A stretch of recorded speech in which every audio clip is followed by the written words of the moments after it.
అంటే ఆయన క్యారెక్టర్ కంటే నా క్యారెక్టర్ ఇష్టం ఆయనకి. ఓకే. మొత్తం నన్ను ఒకసారి ఫోన్ చేసి పిలిచాడు. గురుగారు రండి ఒకసారి ఎడిటింగ్ రూమ్లో ఉన్నారు. డైరెక్టర్ను ఈ జూనియర్ ఎన్టీఆర్ ఒక సీన్ చూడండి అన్నాడు. సీన్ నాదే అయింది.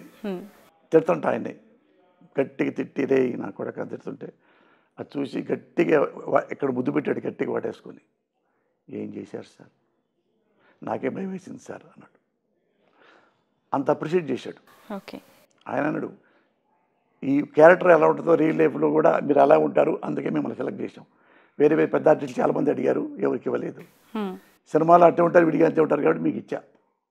పూరి అదే అన్నాడు, ఎన్టీఆర్ అదే అన్నాడు. అలా వచ్చింది. దానికి నంది అవార్డు తీసుకోవాలి అవి రాంగ్ రూట్లో.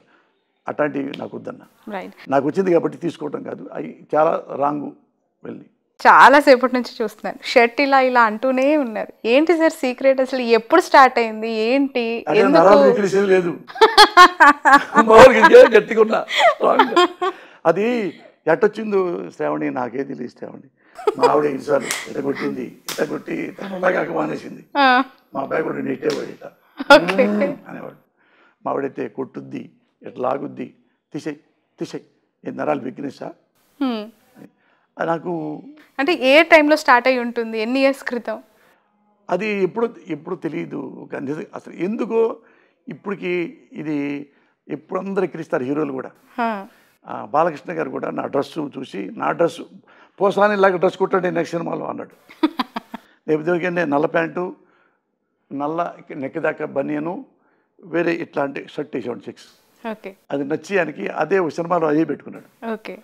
ఆయన అది పెట్టాడు వెంకటేష్, ఇట్టన్నీ సినిమాలో పెట్టాడు, మురళి చేస్తాను నేనని. అది పోవట్లేదు, ఎన్నిసార్లు కూడా పోవట్లేదు శ్రావణి. అది ఏం చేయాలి, బయట ఏ కంట్రీస్ వెళ్ళినా కానీ వేరే ఆంధ్రప్రదేశ్ ఇండియాలో ప్రతి స్టేట్లో నన్ను గుర్తుపడతారు బాగా. నా సినిమాలు ఎక్కువ పోయి అవి బాగా పేరు వచ్చినాయి. అందుకని వాళ్ళు కూడా అక్కడ కూడా ఏంటప్పుడు సార్ రాజాజీ ఇట్లా అంటారు కూడా. అరే అక్కడ కూడా వచ్చానా అనుకున్నా. అండ్ రాజా అని కూడా పిలుస్తూ ఉంటారు. రాజా అంటారు బయటకు వెళ్ళాక. ఎందుకు అది ఆ పేరు? ఎక్కడో ఒక టీవీ ప్రోగ్రామ్, మా టీవీలో చిన్నపిల్ల డ్యాన్స్ ఉండేది. దాని పేరు ఏదో ఛాలెంజ్ ఏదో పేరు, ఓంకర్ది.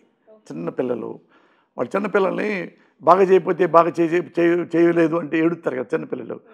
రాజా మరి ఆ అబ్బాయి కంటే నువ్వు కొంచెం తక్కువ చేసావు, ఈసారి ఆ అబ్బాయి కంటే ఎక్కువ చేస్తావా, ఆ బాబు కంటే చేస్తాను అంకుల్ అంటే లవ్ యూ రాజా అన్న. థ్యాంక్ యూ రాజా అన్నాడు ఒకడు పిల్లడు. అది ఆ ప్రోగ్రాము మొత్తం ఆ ఎపిసోడ్ మొత్తం అయిన 2-3 నెలల తర్వాత ఇండియా మొత్తం అదే స్టేట్ అంతా ఎక్కడికి వెళ్ళి రాజా రాజా రాజా రాజా అందరూ. రామానాయుడు కూడా అయినాడు రాజా రా, అట్లా అలవాటు అయిపోయింది. Okay okay.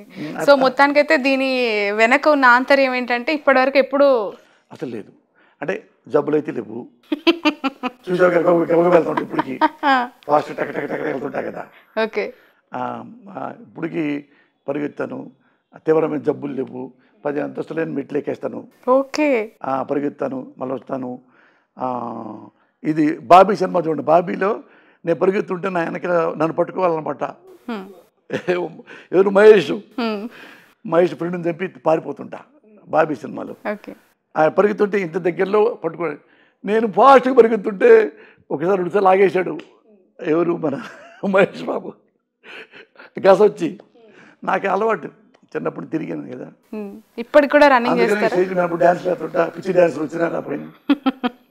అట్టా కొద్ది హెల్దీ, అంటే మావిడ మంచి భోజనం, మంచి భోజన ప్రియులా మీరు?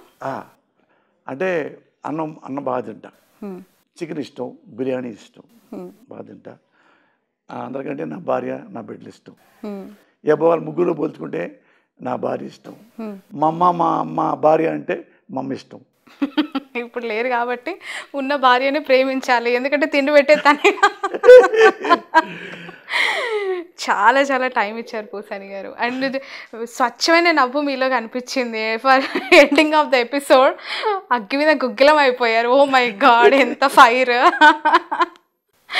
ఇంత ఫైర్లో, ఇంత కోపిస్టిగా, ఇంత యాంగ్రీ మ్యాన్గా ఉన్నది ఉన్నట్టు చెప్తూ మీకు నచ్చిన లైఫ్ని రారాజుగా కొనసాగిస్తున్నారంటే శ్రవణి, అది ప్రౌడ్లీ ఐ కెన్ సే.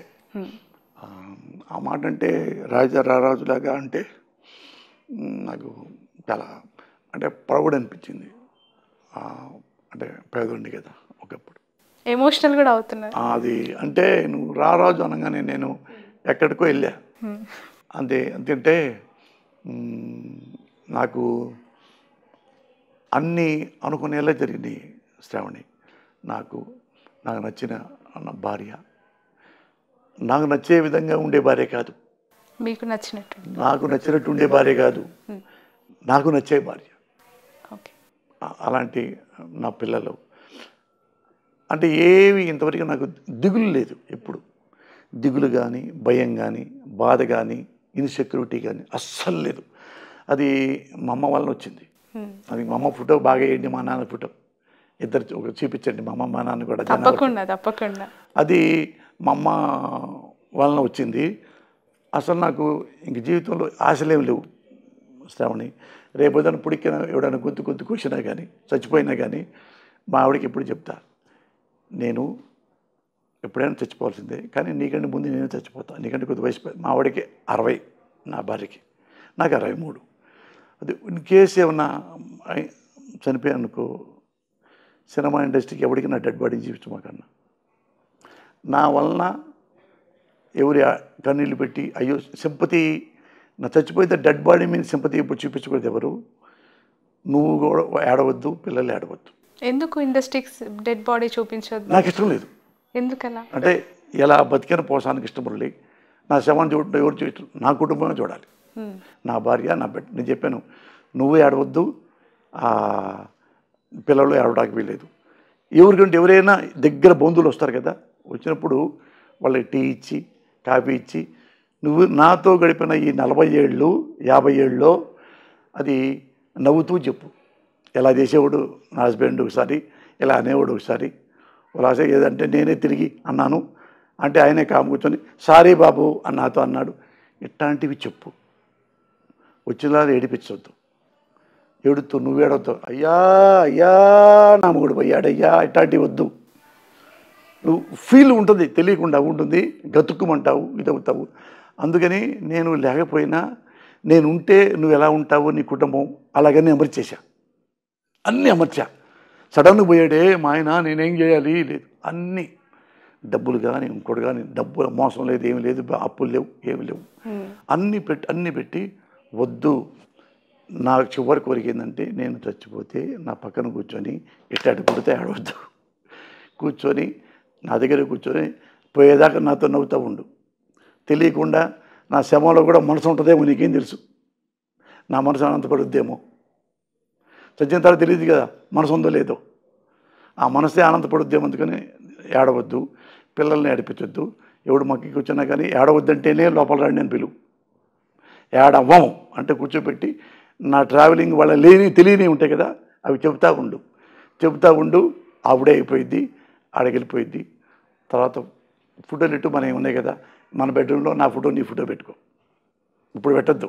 అంటే మీరు చెప్తున్నవి మాట్లాడుతుంటేనే నాకు ఏడుపు వస్తుంది, కన్నీళ్ళు వస్తున్నాయి. కుటుంబానికి అసాధ్యమా?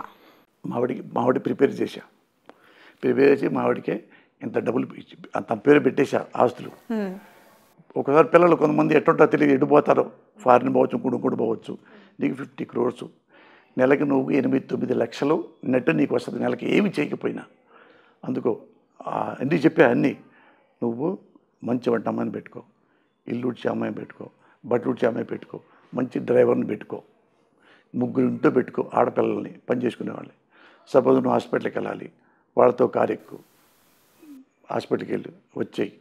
వాళ్ళతో గుడికి వెళ్ళాలి, వాళ్ళని తీసుకెళ్ళిపో.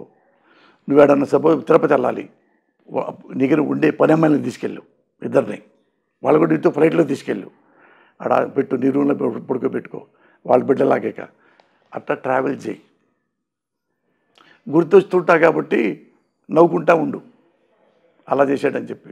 ఏడుతున్నావు అనుకో, ఇక నీకు నేను బ్యాడ్ లైఫ్ ఇచ్చినట్టు, వెరీ బ్యాడ్ లైఫ్ నీకు ఇచ్చాను అనమాట.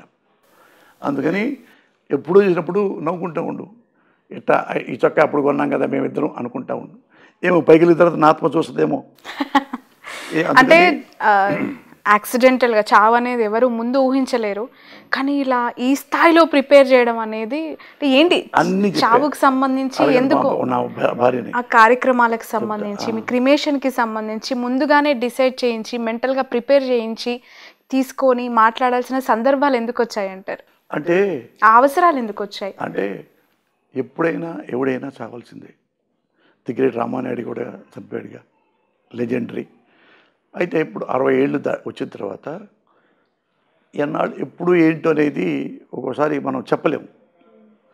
నా భార్యకి ఇప్పుడు చెప్పా, ఇంట్లో మాట కబుర్లు పడుకొని కబుర్లు చెప్పుకుంటా అప్పుడు మొదలుపెట్టా. అట్లా చెప్పి చెప్పి చెప్పి ఆమెని లైన్ ఫస్ట్ ఏడ్చింది, తను ఏడ్చింది. నువ్వు లేకపోతే నేను ఎందుకు, నువ్వు లేకపోతే నేను ఎందుకని. నువ్వు చచ్చిపోయినా నేను బతుకుంటాను, గుర్తుపెట్టుకో అన్న. ఎవరు ముందు పోతే అని. అట్లా నేను ఏజీ కాబట్టి, నేను ముందు మోగాడు కాబట్టి, అందుకని యాడవను అనేదా తీసుకొచ్చా. అప్పుడు మిగతా కూడా కాఫీ టీలు ఇచ్చి అన్నీ నవ్విస్తూ ఉండండి. లోపల నా మనసు ఉంటుంది, ఏం తెలియదు, నీకేం తెలుసు, నా మనసు నవ్వుతూ ఉంటుందేమో. అంటే ఒక మరణం అనేది సంభవించినప్పుడు పరామర్శకి వస్తూ ఉంటారు.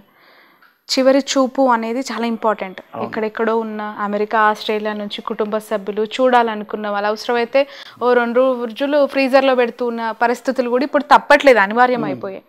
అలాంటి పరిస్థితుల్లో పోసాని గారి డెడ్ బాడీని ఇండస్ట్రీకి చూపించొద్దు అంటే ఆగిపోతారా మీ అభిమానులు? నేనే గట్టిగా చెప్పా, మీతో పనిచేసిన వాళ్ళు రాకుండా అసలు వద్దని చెప్పా. థ్యాంక్ యూ, బయట కూర్చోండి, కావాలంటే భోజనం తర్వాత దినంగా భోజనం చేసుకుని తప్ప నా బాడీ, నా భార్య, నా రక్త సంబంధికులు, నా కొడుకులే చూడాలి. ఎందుకంటే ఎవరన్నా సానుభూతి, అయ్యో పాపం చచ్చిపోయాడు రా అదే ఇట్లాంటివి నేను వింటే చూస్తాను, నాకు కోపం వస్తుంటుంది. అది నాకు నేను చనిపోయిన తర్వాత ఇట్లా అనుకో, మావిడికి ఇంకా భయం వేస్తుంది, నా పిల్లకి ఇంకా భయం వేస్తుంది, ఏడుస్తూ ఉంటే అంత ఇన్సెక్యూరిటీ వస్తుంది. అమ్మో ఇంతమంది ఎడుతున్నారంటే నేను పోతే తర్వాత నేను ఏమైపోతాను. అన్నీ నెలకి మా ఆవిడకి 10 లక్షలు వస్తాయి, 9-10 లక్షలు మా ఆవిడకి, పిల్లలు కాకుండా పిల్లలకి వేరే వస్తాయి. అట్ట సెట్ చేసి పెట్టా. అన్నప్పుడు నువ్వు ఇట్లా నువ్వు బెంచి కారు కొనుక్కో, ఎక్సలెంట్గా కొనుక్కో, ఇది ఇల్లు, ఇది ఇప్పుడే 10 కోట్లు ఒకటే, వేరే అన్ని పిల్లలకి ఇచ్చే పిల్లలకి ఇచ్చేసాం. నువ్వు అందుకని ఏడవద్దు. ఏడితే చెప్తావు, ఎన్నప్పులు చేసిపోయాడు, ఎప్పుడా ఎన్నాళ్ళు ఏడిపించాడు ఈ ముండా కొడుకు అంటారే, నవ్వుతుంటే సంతోషపడతాడు. అందుకని నువ్వు వచ్చినప్పుడే అన్ని కబుర్లు చెప్పు, మా అక్కలతో కానీ, మా చెల్లెళ్ళతో కానీ, మా బామర్దులతో. ఎంతమంది అండి సిస్టర్స్ మీకు? ఒక అక్క, ఒక చెల్లి, ఒక తమ్ముడు, నేను. వాళ్ళు ఎవరు వచ్చినా కానీ ఇలా చేసేవాడు పెద్దనాన్న, ఎలా చేసేవాడు మీ తమ్ముడు, మీ అన్నయ్య, ఎట్లా అని అట్లా. నీ పక్కన కొడుకు, వాడు కూడా కొడుకు నవ్వుతా మాడాలి నా డబ్బాడి. అప్పుడు వెళ్తే నేను నిజంగా హ్యాపీగా పైకి వెళ్తా. నువ్వు ఎడుతుంటే నేను ఎడుతో పైకి వెళ్తా, నీ ఇష్టం ఆలోచించుకున్నా. చాలా తర్వాత అదిగో సరేలే ఏడవలే అట్లా అన్నీ మావిడికి అన్నీ మా ఇద్దరు అట్లానే ఉంటాం. ఆమె ఇప్పుడు ఆడ మనిషి ఎలా ఉంటుంది, ఆ మెంటాలిటీ ఎలా ఉంటుంది ఎవరిదైనా కానీ మనిషిలో, మగవాడు చెడిపోవడానికి, మగవాడు ఇంకా బుద్ధిగా ఉండటానికి భార్య ఆడదే కారణం. ముఖ్యంగా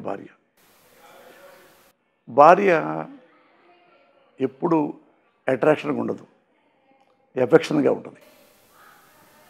అట్రాక్షను బయట ఆడలో ఉంటుంది. ఎప్పుడు మెడలో తాళి కట్టాము అట్రాక్షన్ అవుదిక, ఎఫెక్షనే. ఎప్పుడు నా భార్య నేను ఎఫెక్షన్తో ఉంటాం. అట్రాక్షన్ అనుకో బ్రేక్ అయిపోద్ది, ఎఫెక్షన్ బ్రేక్ అవ్వదు ఎప్పుడు. అందుకని ఎఫెక్షనేట్ కానీ 32 ఏళ్ళ నుంచి, అలాగే 30 ఏళ్ళ నుంచి ఆ ట్రావెల్ అయ్యాం. అందుకని అన్న ఏడవద్దు అని. అట్లా మేము అట్లా అది. అందుకని బయట కూడా నేను చాలాసార్లు అట్రాక్ట్ అయ్యా.